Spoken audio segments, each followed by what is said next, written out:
Hello. Lakshman धारा education platform में आप सभी का स्वागत है।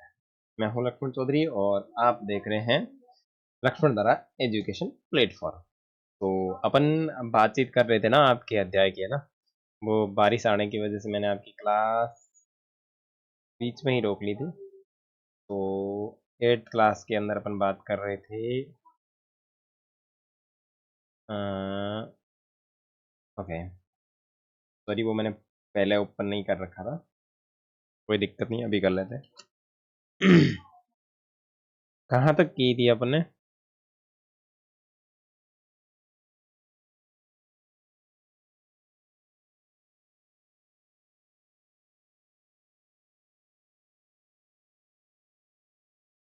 हाँ, भूस्खलन के बारे में अपन ने सारी जानकारी देख ली थी। मुझे जहां तक याद आ रहा है कि अपन ने भूस्खलन वाली सारी जानकारी देख ली थी, है ना।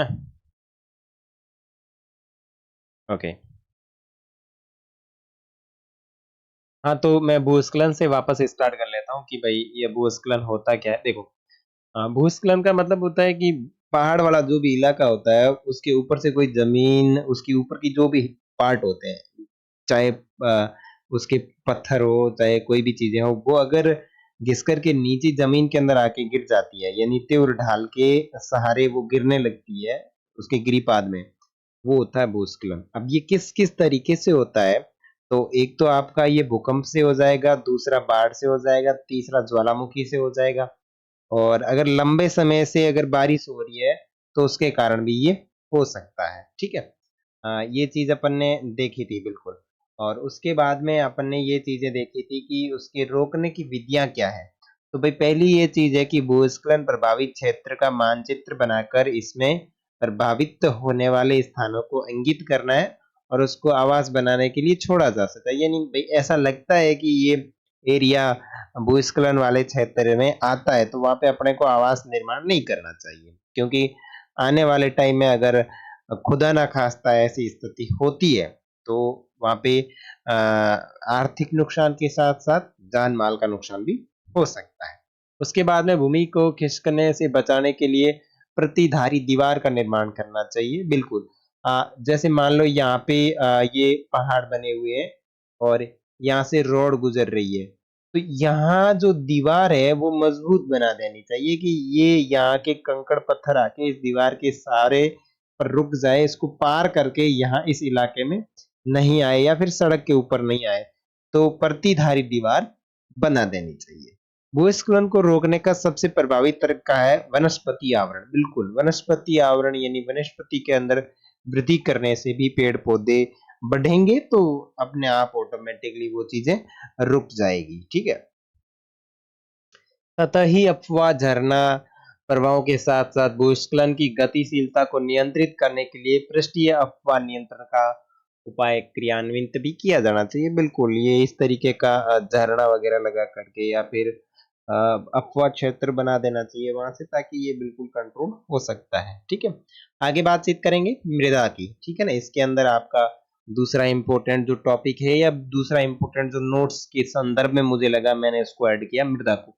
सबसे पहले देखते हैं कि मृदा होती क्या है। देखो, पृथ्वी के पृष्ठ पर दानेदार कणों के आवरण की पतली परत मृदा कहलाती है और ये भूमि के निकटता से जुड़ी हुई है। समझ में आ गया कि भाई ऊपर की जो, बिल्कुल, ये पूछा भी जाए ना कि मृदा क्या होती है, तो पृथ्वी के पृष्ठ पर दानेदार जो कण के आवरण की पहली परत होती है या पतली जो परत होती है, वही आपकी मृदा है। अपन इसी को पढ़ा था 6 के अंदर कि पृथ्वी के ऊपर की जो पट्टी होती है उसको अपन परपट्टी कहते हैं। देखो, लैंग्वेज किस तरीके से बदल रही है, चीजें वही है, बताने का तरीका। देखो, अपन ने 6 क्लास के अंदर परपट्टी पढ़ा है, परपट्टी और मृदा आपकी सेम है, लेकिन बताने का तरीका दोनों का अलग अलग है। यहाँ क्या कहा है कि पृथ्वी के पृष्ठ पर दानेदार कणों के आवरण की पतली परत को मृदा कहा जाता है। ठीक है। और परपट्टी का मतलब ये है कि परपट्टी समुद्री क्षेत्र में अलग होती है और आपके मरुस्थलीय, सॉरी, क्या नाम है उसका, महाद्वीपीय सहिति में अलग होती है। वहां पे 5 किलोमीटर, तो इधर आपकी कितनी, 35 किलोमीटर थी। तो ठीक है ना, इस तरीके से। आगे देखो, और अगर आपने 6 क्लास की ज्योग्राफी की फुल लेक्चर पीडीएफ वाली वो सारी वीडियो और एमसीक्यू वाली वीडियोस नहीं देखी है, तो अभी लक्ष्मण धारा एजुकेशन प्लेटफॉर्म को सब्सक्राइब करके प्लेलिस्ट के अंदर विजिट करके आप देख सकते हैं, मैंने सारे के सारे वीडियो क्रमानुसार अपलोड कर रखे हैं, ठीक है ना। आगे देखो, ये मिट्टी है, मिट्टी के अंदर देखो पहले जो यहाँ पे पेड़ पौधे उगते हैं, यहाँ पे होते हैं क्या, ह्यूम्स, और वनस्पति के साथ ऊपरी मृदा, ये जो होते हैं ये ह्यूम्स होता है यहाँ पे, यानी मिट्टी को उपजाऊ बनाता है। और यहाँ जो बीच का भाग होता है वो होता है बालू, गाद, क्ले के साथ उपमृदा।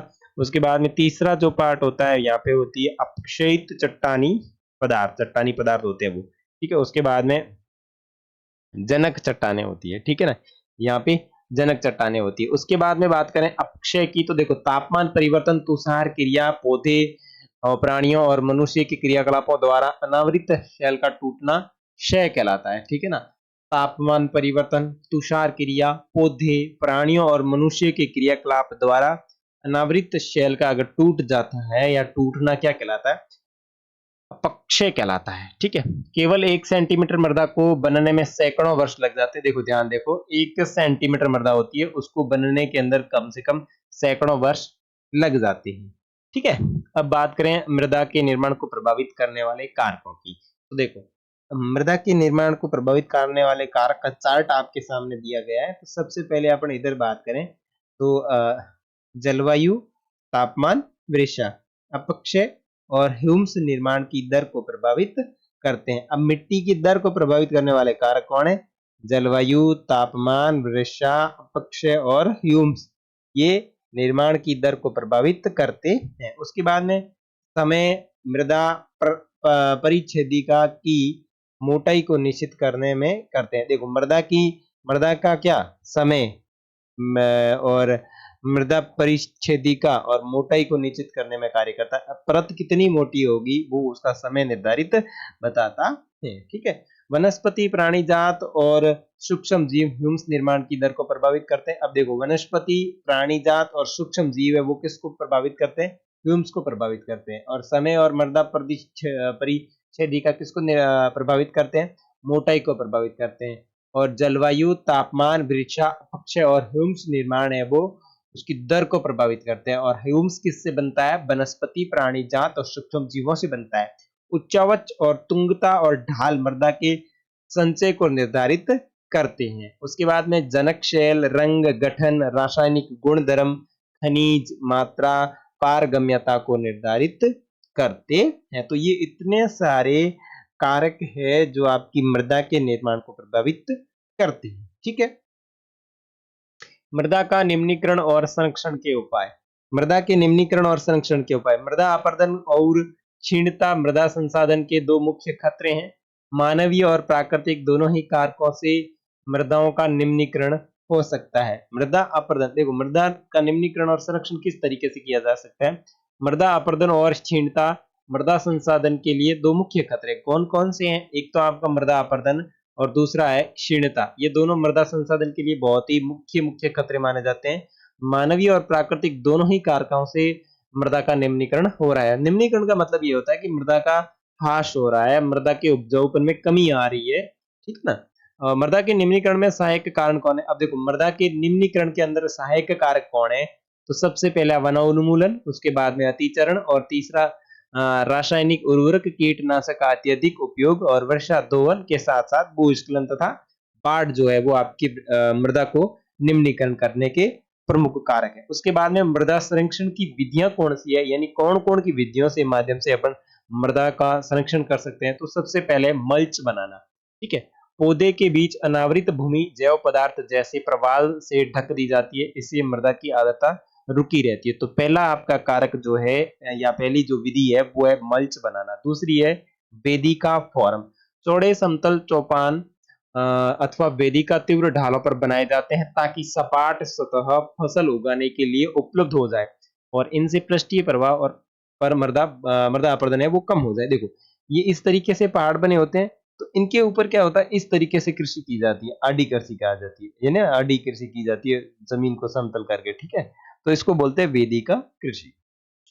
समोच्च रेखीय जुताई, पहाड़ी ढाल पर समोच्च रेखाओं के समानांतर जुताई ढाल से नीचे बहते जल के लिए एक प्राकृतिक अवरोध का निर्माण करती है। तो ये आपकी समोच्च रेखीय जुताई होती है जो आपके वनोन्मूलन मृदा संरक्षण के लिए लाभदायक विधि है। उसके बाद में रक्षक मेखलाएं, तटीय प्रदेश और शुष्क प्रदेशों में पवन गति को रोकने के लिए वृक्षों को लगातार एक कतार में लगा दिया जाए ताकि मृदा का आवरण है उसको बचाया जा सके। तो इस तरीके की जो चीजें बनती है उसको बोलते हैं रक्षक मेखला।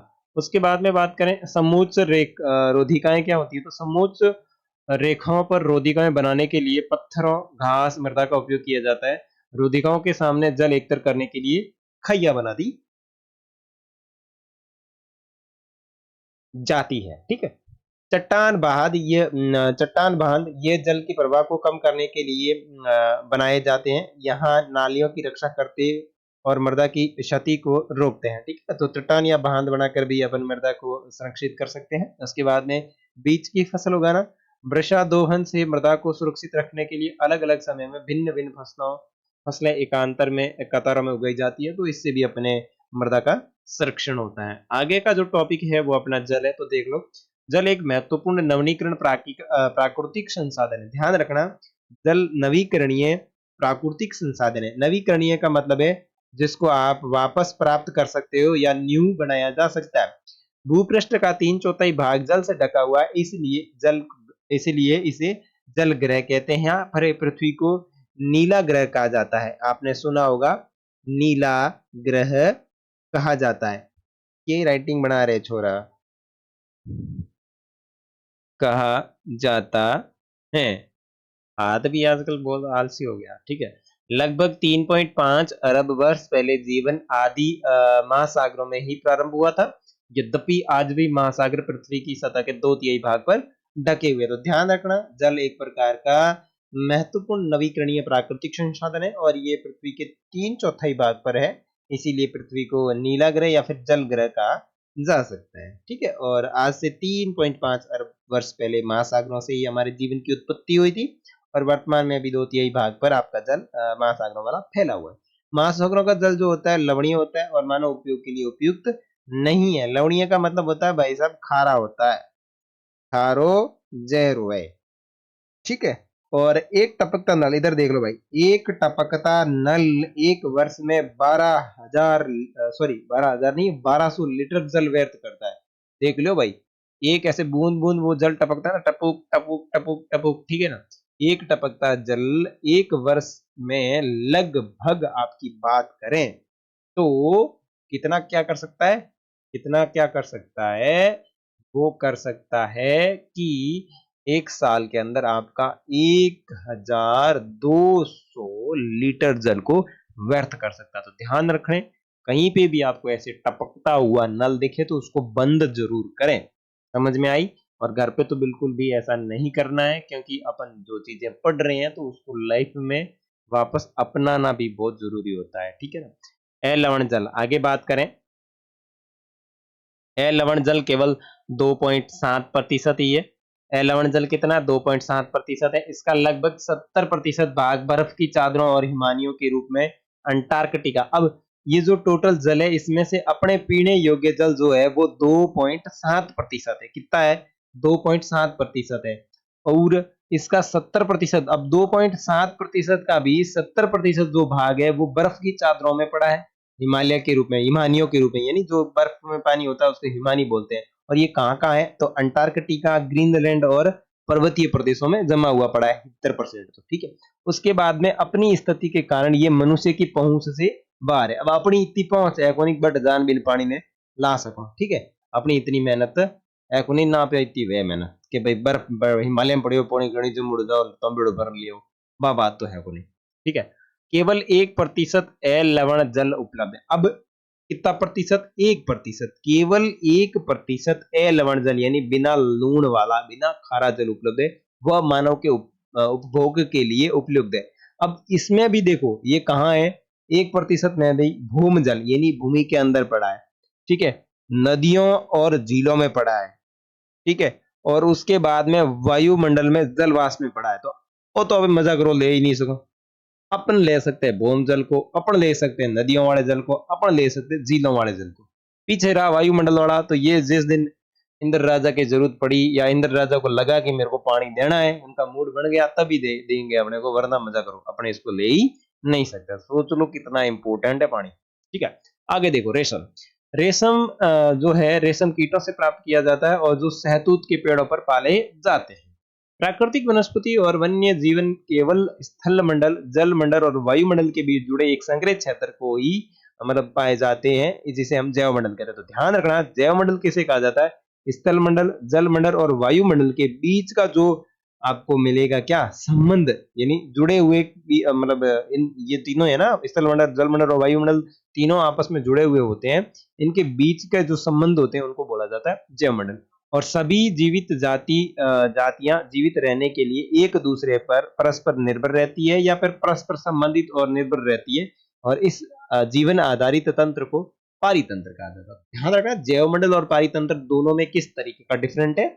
तो जैव मंडल में तो स्थल मंडल, वायुमंडल और जल मंडल का आपसी संबंध होता है, लेकिन पारितंत्र के अंदर ये जो पृथ्वी के ऊपर जितने भी जीवित प्राणी रहते हैं वो एक दूसरे के ऊपर किस तरीके से निर्भर है। मैं प्राणी की बात नहीं कर रहा हूं, जितने भी जीवित जीव है, ठीक है, चाहे आपके पेड़ पौधे हैं, चाहे छोटे से छोटा कीड़ा मकोड़ा है, चाहे बड़े से बड़ा जानवर है, चाहे बड़े से बड़ा इंसान है, वो एक दूसरे के ऊपर किस तरीके से निर्भर है, और इसी निर्भरता को अपन पारितंत्र के साथ परिभाषित करते हैं। अब देख लेते हैं राष्ट्रीय उद्यान क्या होता है। देखो, वर्तमान और भविष्य की पीढ़ी के लिए एक या एक से अधिक पारितंत्रों की परिस्थिति की एकता की रक्षा के लिए नामित किया गया प्राकृतिक क्षेत्र जो होता है वो राष्ट्रीय उद्यान होता है। जैव मंडल से क्या होता है, तो ये वैश्विक नेटवर्क द्वारा जुड़े संरक्षित क्षेत्रों की एक श्रृंखला है जिसे संरक्षण और विकास के बीच संबंध को प्रदर्शित करने के इरादे से बनाया जाता है। एक तो होता है जैव मंडल निश्चय क्षेत्र, एक होता है राष्ट्रीय उद्यान। उसके बाद में आपके एक ये देखो CITES, ये क्या चीज है, तो ये है the convention of international trade in desert species of wild fauna and flora. ये एक कोई संस्था है, सरकारों के बीच एक अंतरराष्ट्रीय समझौता है, ठीक है। इसका उद्देश्य यह सुनिश्चित करना है कि वन्य प्राणी एवं पौधे के नमूने के अंतरराष्ट्रीय व्यापार से उनसे कोई खतरा तो नहीं है। मतलब ये इस तरीके की संस्था है, कौन सी, the convention of international trade in desert species of wild fauna and flora. ये क्या करती है कि पूरे विश्व के जितने भी देश हैं उनके साथ में समझौता करती है कि आपके यहाँ पे आप जिस भी जीव का यहाँ पे शिकार कर रहे हो या व्यापार कर रहे हो, अंतरराष्ट्रीय व्यापार कर रहे हो, अगर उसकी प्रजाति पर कोई खतरा है, यानी वो या तो बिल्कुल नष्ट होने वाले हैं या कम होने वाले हैं, तो आपको वो व्यापार बंद करना पड़ेगा। या आपको लगता है कि ये प्रजाति बिल्कुल बहुत ज्यादा है तो आप इसका व्यापार कर सकते हैं। अगर आपको लगता है कि मतलब ये बहुत ही नष्ट होने वाली है या आने वाले टाइम में इसको देख ही नहीं पाएंगे, तो वो तुरंत उसके ऊपर पाबंदी लगा देती है। और इसके अंदर बात करें तो पशुओं की प्रजातियां जो है वो लगभग आपकी 5000 प्रजातियां इसके अंदर रजिस्टर्ड है, जिसके ऊपर आप कुछ नहीं कर सकते, उनको शिकार नहीं कर सकते, उनको बेच नहीं सकते, ठीक है। और पौधों की प्रजातियों की बात करें तो 28,000 जातियां रक्षित है, जैसे भालू, डॉल्फिन, कैक्टस, प्रवाल, ऑर्किड, ऐसे भी कुछ उदाहरण हैं इसके अंदर जो के अंदर दिए हुए। उसके बाद में ये एक और चीज पढ़ लेते हैं, फिर आपके अभ्यास प्रश्न देख लेते। देखो, भारतीय उपमहाद्वीप में जिन पशुओं का उपचार डिक्लोफेनेक, और ये दवाई है, ठीक है ना, डिक्लोफेनेक और एस्प्रिन अथवा इब्रू इबुप्रोफेन जैसे पीड़ानाशी से किया जाता था, इसके अपमार्जन के उपरांत गिद्ध किडनी खराब होने से मर रहे थे। पशुओं पर इन औषधि के उपयोग करने पर प्रतिबंध लगाने के प्रयास किए जा रहे हैं तथा आरक्षित स्थान पर गिद्ध के प्रजनन के प्रयास किया जा रहा है। तो ये गिद्ध के बारे में जानकारी है कि गिद्ध जो है वो पर्यावरण को संतुलित रखने के लिए बहुत ही इंपॉर्टेंट कार्य करता है। भाई जीव जानवर मर गया, उसको जंगल में फेंक दिया, तो भाई उसका भी निपटान करने वाला कोई होना चाहिए। तो उस मतलब गिद्ध हुआ, इसको उनको तो गिद्ध ही खाएंगे। तो हुआ ये कि अपने यहाँ पे जितने भी पशु है उनके अंदर इलाज करने के लिए ये दवाइयां यूज की जाती थी, बड़े खतरनाक नाम वाली, ये वाली और ये वाली और ये वाली। तो इससे क्या होता था कि गिद्ध की किडनी खराब हो जाती भाई। गिद्ध जो है आपका आईफोन खरीद नहीं पाता था, ठीक है ना, किडनी खराब हो जाती थी। और किडनी खराब होने के बाद में गिद्ध के बैंड बज जाती थी और गिद्ध धीरे धीरे अपने भारत के अंदर बात करें तो नष्ट होने जा रहे थे। इसीलिए बाद में पता चला कि ये तो नष्ट क्यों हो रहे हैं, फिर पता चला कि इसके कारण नष्ट हो रहा है, तो इस औषधि के उपयोग के ऊपर प्रतिबंध लगा दिया गया और गिद्धों के लिए वर्तमान में प्रजनन के प्रयास भी किए जा रहे हैं, ठीक है। उसके बाद में इस अध्याय से संबंधित जो महत्वपूर्ण प्रश्न है उनकी बातचीत करें तो सबसे पहले देखेंगे निम्नलिखित में से कौन सा कारक मृदा निर्माण का नहीं है, तो जैव पदार्थ जो है नहीं है। और निम्नलिखित में से कौन सी विधि तीव्र ढाल पर मृदा अपरदन को रोकने के उपयुक्त है? तो बिल्कुल वेदिका कृषि जो है वो उपयुक्त है। और निम्नलिखित में से कौन सा प्रकृति के संरक्षण के अनुकूल नहीं है? देखो, बल्ब को बंद कर देना चाहिए जब आवश्यकता न हो, ठीक है। नल को उपयोग के बाद तुरंत बंद कर देना चाहिए, ये तो सही है। खरीदारी के बाद पॉलीथीन को नष्ट कर देना चाहिए। देखो, मेरे को ये सारे ही सही लग रहे हैं इसमें, बट मेरे को थोड़ा बहुत इसके ऊपर डाउट लग रहा है कि खरीदारी के बाद ये पॉली जो होती है, अपनी थैली जो होती है, पॉली पैक को नष्ट कर देना चाहिए। अगर अपन नष्ट करेंगे तो वायु प्रदूषण होगा, जला के नष्ट करेंगे, और जमीन के अंदर गाड़ देंगे तो जमीन के अंदर वो नष्ट होगी नहीं, है ना। इससे अच्छा इसको यूज ही नहीं करें भाई, बल्ब को बंद कर देना चाहिए। अगर बल्ब लगा के रखो तो बिजली फालतू में जलेगी। थोड़ी बात में मेरे को ये भी राइट लग रहा है। आप मुझे इसका कमेंट करके, अगर आपको अच्छे से इसका व्याख्या करनी आती है तो मेरे को इसका जरूर बताएं, ठीक है ना। आगे देखो, ये आपके मिलान वाले भूमि उपयोग तो उत्पादनकारी से हो जाएगा। हुम्स जो है ऊपरी मृदा जो निक्षेपित जैव पदार्थ होते हैं, चट्टान बांध यानी मृदा अपरदन को रोकने का कार्य करते हैं। और जैव मंडल की बात करें तो स्थल मंडल, जल मंडल और वायुमंडल के बीच में जुड़ा एक संकरा क्षेत्र होता है, ठीक है। अब वन लाइनर की बात कर लेते हैं। भूपृष्ठ के कुल भाग का कितने प्रतिशत भूमि है? तो लगभग 30% जहाँ पे आपके लोग निवास करते हैं, ठीक है ना, सघन जनसंख्या वाला, ठीक है। पृथ्वी के पृष्ठ पर दानेदार कणों के आवरण की पतली परत को क्या कहा जाता है? मृदा कहा जाता है। तापमान परिवर्तन, प्राणियों व वानस्पतिक क्रियाकलापों से पृथ्वी के अनावृत छेल का टूटना, क्षय होना क्या कहलाता है? तो अपक्षय कहलाता है, ठीक है। मृदा परिच्छेदिका की मोटाई कौन निश्चित करता है? समय। ह्यूम्स निर्माण की दर कौन प्रभावित करता है? वनस्पति, प्राणी जात व सूक्ष्म जीव। पौधों के बीच अनावृत भूमि को जैव पदार्थों से ढक देना क्या कहलाता है? मल्च बनाना कहलाता है। तीव्र ढाल वाली भूमि को चौड़े व समतल क्षेत्र में बदलकर कृषि योग्य बनाना क्या कहलाता है? वेदिका फॉर्म कहलाता है, ठीक है।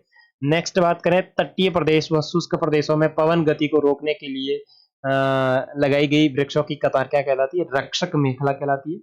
और पृथ्वी पर अलवणीय जल की मात्रा कितनी है? तो 2.7% है, जिसमें से 1% ही है जो पीछे अपन पी सकते हैं, बाकी तो सब बर्फ में। एक या एक से अधिक पारितंत्रों की परिस्थिति की एकता की रक्षा के लिए नामित किया गया प्राकृतिक क्षेत्र क्या कहलाता है? तो राष्ट्रीय उद्यान कहलाता है। और वैश्विक नेटवर्क के द्वारा जुड़े रक्षित क्षेत्र की एक श्रृंखला जिसे संरक्षण व विकास के बीच संबंध को प्रदर्शित करने के इरादे से बनाया गया, वो क्या कहलाता है? तो वो आपका जैव मंडल निश्चय या फिर बायोस्फीयर्स क्षेत्र कहलाता। तो ये थे आपके दूसरे अध्याय से संबंधित महत्वपूर्ण अभ्यास प्रश्न और महत्वपूर्ण आपके क्लास नोट्स, और मिलेंगे आपके तीसरे अध्याय में। तब तक के लिए जय हिंद, जय भारत। चैनल के ऊपर नए हैं तो सब्सक्राइब जरूर करें। अगर आपके फ्रेंड इसी तरीके की तैयारी कर रहे हैं तो उन्हें इसका लिंक जरूर शेयर करें। और साथ ही साथ कमेंट सेक्शन तथा इस वीडियो का अबाउट सेक्शन चेक करना नहीं भूलें, क्योंकि वहां पे मैंने आपके एनसीईआरटी की कुछ अन्य प्लेलिस्ट डाल रखी है, ताकि आप उनको देखकर डायरेक्ट वहां पहुंच सकते हैं। मिलेंगे आपके तीसरे अध्याय में, तब तक के लिए